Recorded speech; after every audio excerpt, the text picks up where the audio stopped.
Welcome back to Five Questions on the YouTube and podcast homes for BamaOnline.com. Travis Reier, senior analyst for BOL, alongside senior team reporter Charlie Potter. Charlie Potter, fresh from College Station, where the Alabama Crimson Tide down the host Texas A&M Aggies by a score of 26-20. It is a Wednesday afternoon, and I see you're properly adorned this afternoon because I'm sure you're a little anxious about those Atlanta Braves in Philadelphia this evening, trying to take that one game lead in that best of five, Charlie.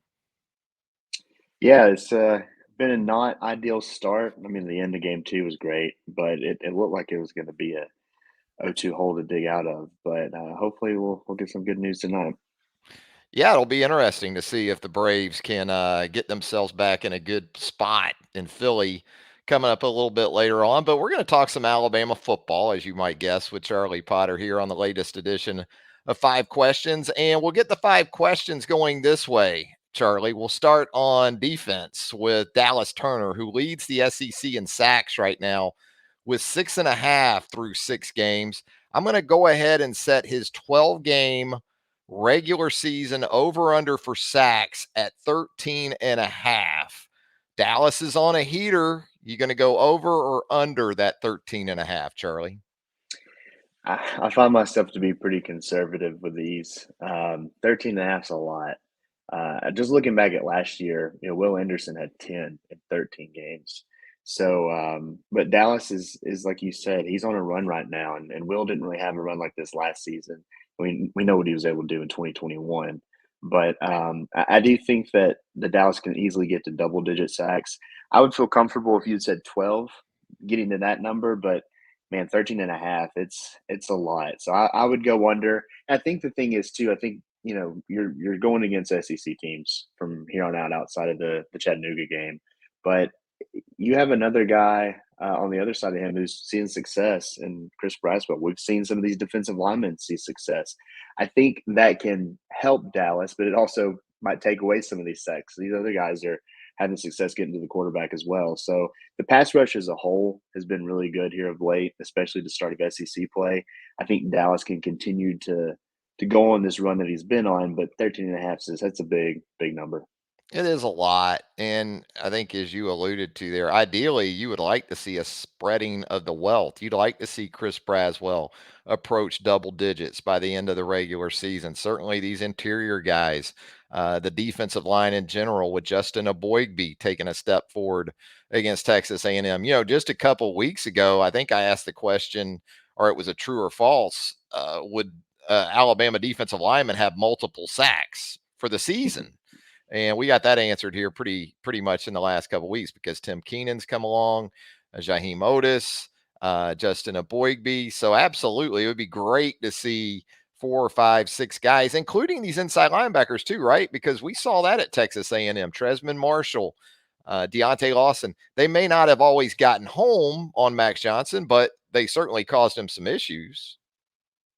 They did, yeah, and I think getting Deontay Lawson back is huge for multiple reasons. But when you're just talking about a pass rush standpoint, he's been effective. He has some moves out there that are really impressive to watch, and I think that he helps the defense in general clearly. But his ability to get pressure is big. Yeah, you're right with Tresman Marshall. I think it was Cole Kublik tweeted out a pic of him or a video of him just annihilating a running back trying to come up in pass protection, and he was able to get a quarterback hurry in the game. We've seen these guys from the inside linebacker position have success in rushing the passer, and I think that defensive front seven as a whole is really starting to find its footing.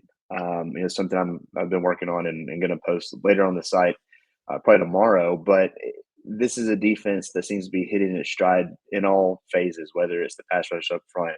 We've seen them now reach their interception total from last year. I know that's something we're going to talk about here in a little bit, but this seems to be clicking. And even when guys go down, other guys have stepped up. I think that's key.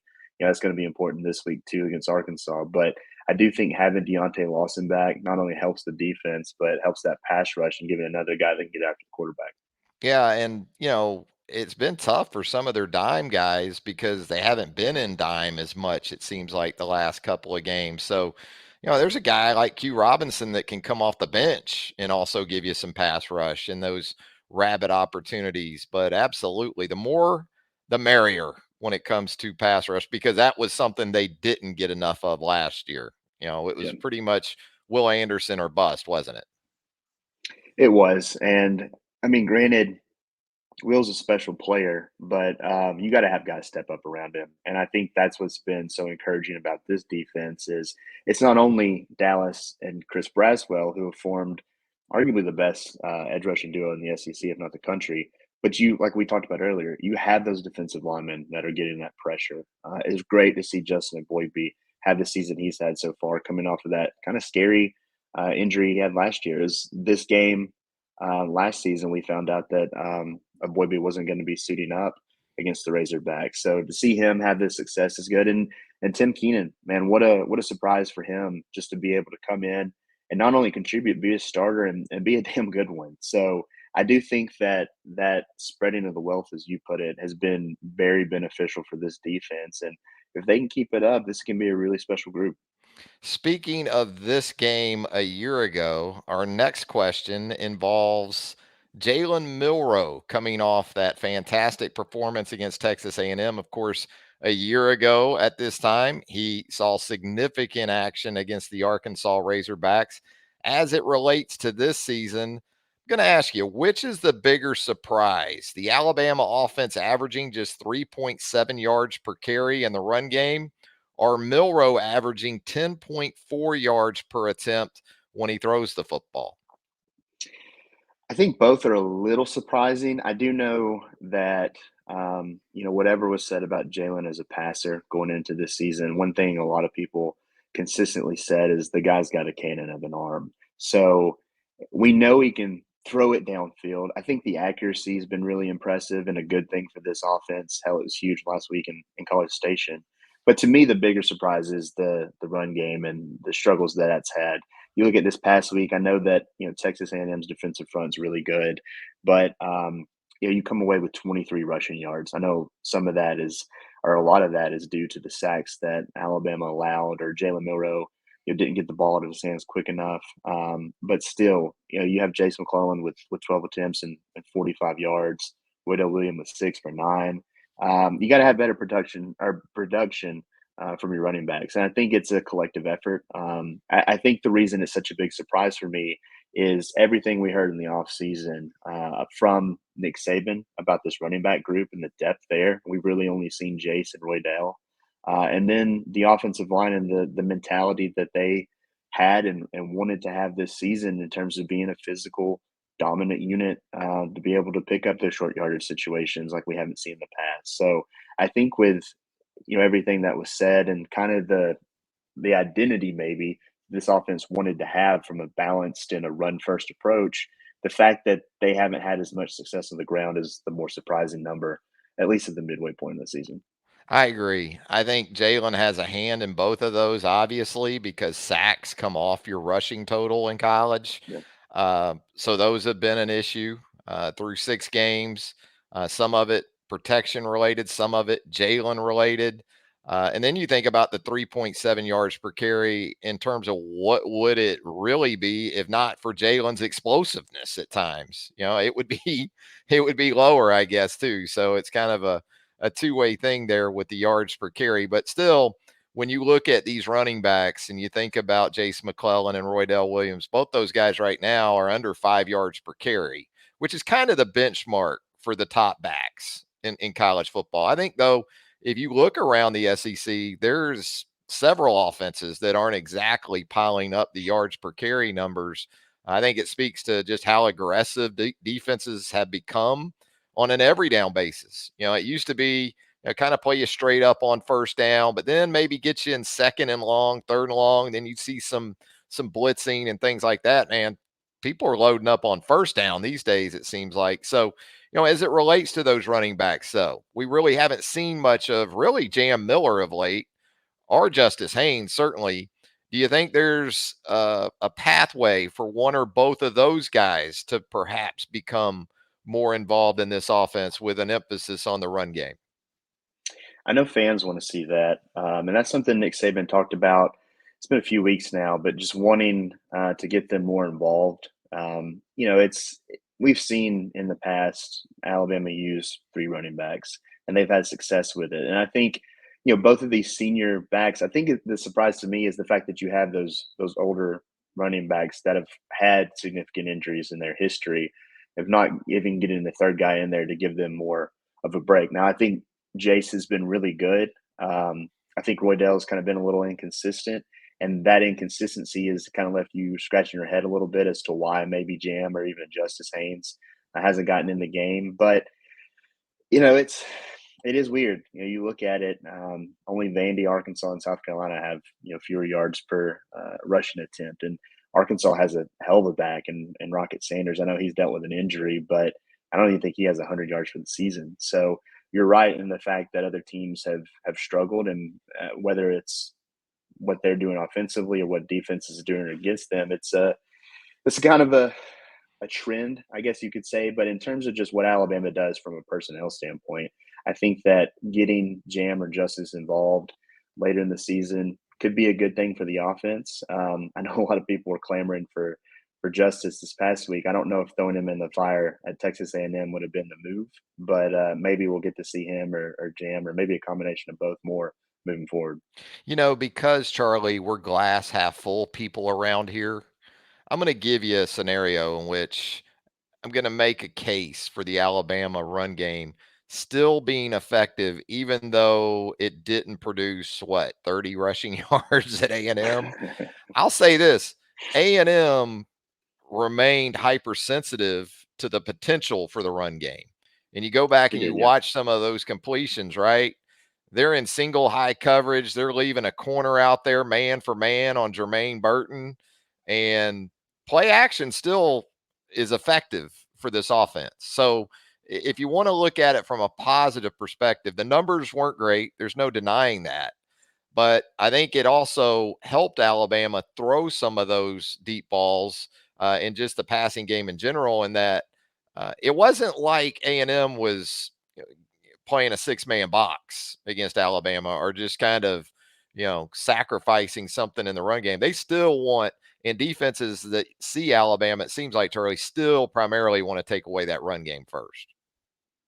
Yeah, and I think kind of to your point, I think Jalen has a hand in that. His ability just to take off and make Mm-hmm. explosive plays is really dangerous. And a lot of teams are committing a spy to him. It makes a lot of sense, and that affects your run game. You have another defender down there. So I do think though that with the success they have with these play action passes, the RPOs, and just his ability to throw the ball deep, you might see that loosen up a little moving forward if he continues to be accurate with that and see success. And that might open up things for the run game moving forward too. So that's another positive outlook, that the way that Jalen Milroe seems to be progressing and becoming more confident and being able to, throw not only deep shots but the an intermediate passing game. I think that could later on down the road that could be beneficial to these backs and that offensive line. Yeah, loosen up that box a little bit, make teams play them a little bit more honest in the back end. That would certainly help, you would think, as well. Let's get back to the defense, Charlie. Between Caleb Downs, Jihad Campbell, Terrian Arnold, Chris Braswell, Jalen Key, and Malachi Moore, six different Alabama defenders have contributed to Alabama's interception total of 7 this season. Who is your pick as the next guy to join that group of interceptors for the Alabama defense? Because it's a nice wide variety even to this point. It is, yeah. Caleb Downs with a couple. He's played great here of late. Just looking at the list and just your knee jerk reaction without even looking at the roster or maybe even breaking down the stats of who's been targeted. You've got everybody in that nickel secondary except for Kool-Aid McKinstry. And with the way Terry Arnold's been playing of late, you can't just be like, okay, we'll throw it to the three side and avoid one. That doesn't work as much because Terrian's played at a really high level. So I think the success of Terrian Arnold, if you're going to be like, who's the next person to join this interception column, I have to go with Kool-Aid just because he's a guy that he can get his hands on the ball. We've seen him do it in the past, and when he does, he can make things happen. So that would be an exciting development for this defense. But that one seems like the obvious to me. I also thought about Deontay Lawson because he's really sound in coverage. He's an athletic guy. We've seen him, create turnovers in the past. So I think those are my top two candidates, but Kool-Aid's kind of the obvious one. Beyond that, it'll be interesting to see this week because it kind of sounds like, based off what Nick Saban said earlier today on the SEC teleconference, and I might be taking all of your options away here talking about it, but it, it doesn't sound like Malachi Moore will be able to go this week. They're going to, a game time decision, but they kind of made it sound like they're planning to not have him and James Burnip against Arkansas. If that's the case, then you get a lot of more of Trey Amos in the game. And if Trey Amos is out there on the boundary, Kieran Arnold moves into the slot at star. You pick on number 9 a little bit more. He could be the next guy to do it. That wouldn't shock me at all either. So I think the big thing is this defense this season has been more opportunistic. They've been creating turnovers. They've already matched last year's total at the midway point of the season. So it's kind of pick your poison. And I think there are going to be multiple guys to join this list before the season ends. Yeah, Kool-Aid's like, I should already be on the list. He lost that Yeah. interception at South Florida. I mean, you think about the lost takeaways, the lost touchdowns because of penalties. Kool-Aid lost one down in Tampa. I think you hit on the three. Deontay Lawson might be my pick because I think he's just so good in coverage. Somebody's going to throw him one here in Yeah. the not too distant future, kind of like Mississippi State did, Will Rogers did with Jahad Campbell, especially if the pass rush is going to continue to be what it is out of that 4-man front or that 4-man group. These quarterbacks by the third or fourth quarter, they don't like holding on to it too long, and they'll throw it to some linebackers. It's a great point about Trey Amos, I think, in relation to Malachi's situation.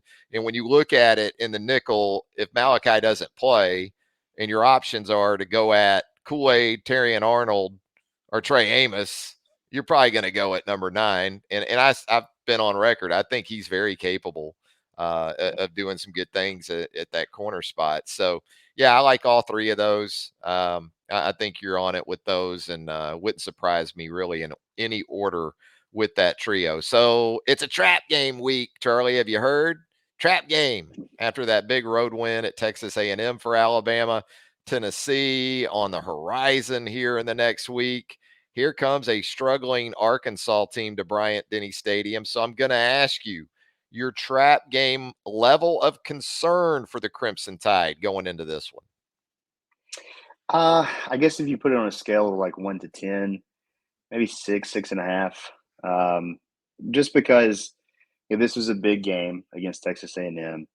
I know a lot of people have circled that Tennessee game, next week on the calendar after what happened last season. So that kind of is the recipe for a trap game. And Arkansas, they haven't had a great season. If you look at their record, they're 2-4, 0-3 in SEC play. But one thing that Nick Saban's done this week is, and it's a byproduct of what he's told the team as well, is that this is a team that's had a lot of tough losses. You look at this past week, they lost by a touchdown to Ole Miss. They lost by 3 to LSU, a touchdown to BYU. The A&M game got away from them a little bit, but they've had a lot of tough, close losses. And we haven't really heard the same verbiage that he used for Mississippi State, talking about how they're a bigger challenge than Ole Miss. But he's gotten the point across of you can't overlook these guys because they've been in some tough games against teams that Alabama's already faced. So I think that's advantageous. But Arkansas, I think they're at the bottom of the SEC in total offense. The way this defense is playing, even if Malachi Moore's not on the field, they shouldn't have too much trouble against the Hogs. Now, KJ Jefferson's a load. He's a big dude back there. It's tough to bring down, but Alabama is very familiar with him, having faced him last few seasons. The run game for Arkansas hasn't really gotten going like we have seen them have in the past. Again, Rocket Sanders coming off that injury. He had a big game against Alabama last year.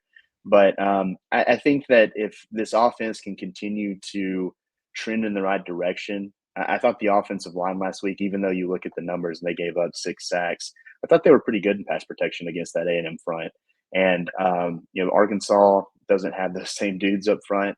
So if this offense can continue to kind of trend in the right direction, if they can establish that run game and be more balanced, Alabama should win this game pretty convincingly. But it's that Nick Saban adage of doing your job and going out and executing and not worrying about the opponent. And all that mumbo jumbo. If they do that, this should be an easy game. And I don't think Alabama's lost an 11 a.m. kick either. So that kind of falls into the storylines this week of them seeing success despite it being an early kick. Yeah, early homecoming kick on Saturday at Yeah, Bryant-Denny Stadium. And yeah, I mean, you're talking about trust level as much as anything with this team because week to week, I think there is still some apprehension when it comes to the fan base and certain corners of the fan base about, okay, can I really trust this team? Well, I think you can trust this defense. And I think you can yeah, trust this kicking game even if James Burnip can't go, because props to Will Reichard stepping in there like he did at College Station and performing as well as he did in a crunch there. So I don't know. I think the way this team plays, it could be a game Alabama wins commandingly, but maybe not by 30, if that makes any sense, because yeah, of this it does. defense, right? Um, it's kind of like some of the retro Alabama teams under Nick Saban. It can win that way. It can win a game 24-10 and it feel like it's 45-3. Like the other team really never had much of a chance. Energy is everything this week. I get the sense Alabama is rejuvenated after that win at Texas A&M. um, I get the sense that Arkansas going from BYU a loss, LSU a loss, just the path that it has been on over these last four games, it's been very, very tough. And so I think juice should be in the corner of this Alabama team, even with that early kickoff on Saturday at Bryant Denny Stadium. Finally, Charlie, at the midway point of the season, this Alabama team has underperformed, overperformed, or performed about as expected, in your opinion. It's tough because I don't really think it fits into any of those. I think that this team's been a little different than what I thought, at least from an offensive standpoint. Going back to what we were talking about with the yards per carry average, I thought they would be more balanced. I thought this running back room and the run game could be a real strength of this team, but they still, in spite of that, had success, and a lot of that credit goes to Jalen Milroe. I think he's improved. His confidence is clearly growing each week, and you can tell he's got more command and more comfortability back there in the pocket, just in terms of leading this offense and even reading the defense. So I think that it's it's really none of the above because we all kind of agreed over at BOL that Texas game is going to be tough. But to be at the midway point, to have won these games they have, to begin SEC play, and for the defense to be playing the way it has, and heck, even the specialists being, near the top of the list of team MVPs, it's been a little bit of a different vibe. It wasn't. I didn't expect this defense to be bad by any stretch, but they've been really good and really an all-around unit. So I think that for me, I guess I would go with as expected, but not in the way I thought they would get here. I guess is the point. Losing a single game early on, I think Alabama has the potential to run this thing out and get to Atlanta with one loss. But I just think the way that we've gotten here, especially that offensive side of the ball, kind of being not what we expected. I think that's really my hesitation for even categorizing any of those. I think it's a good question because it is such a different group. Nick Saban even mentioned it today on the SEC teleconference how this is a different team. But I think that they're starting to kind of find that identity, find their footing, and if they can get guys healthy and continue to clean up some of these mistakes they've had, I think this is a team that can have a real shot to make some noise late in the season. Yeah, you are what your record says you are, right? And you hit Yeah, on some of the things that we anticipated for this team with this schedule in the first half of the season, specifically the Texas matchup and when it was going to take place in week two, and understanding who Texas was bringing back and what Alabama was going to be going through at multiple positions, including some of the most critical that there are on the football field. So, 5-1, that looks about right to me. And we'll see. It might have been a better question to ask after these next two games going into the bye week. It might be a better sort of mile marker to pose that query about this team. I'm with you though for right now. 5-1, not surprised by that. So I'll go with as expected. And as expected, Charlie Potter, always great here with us on 5 questions. We always appreciate the time, Charlie. Always look forward to your great work for us right there at BamaOnline.com as well. For Charlie Potter, Travis Reier, thanking you once again for joining us right here on 5 questions on the YouTube and podcast homes for BamaOnline.com. Until next time, so long, everybody.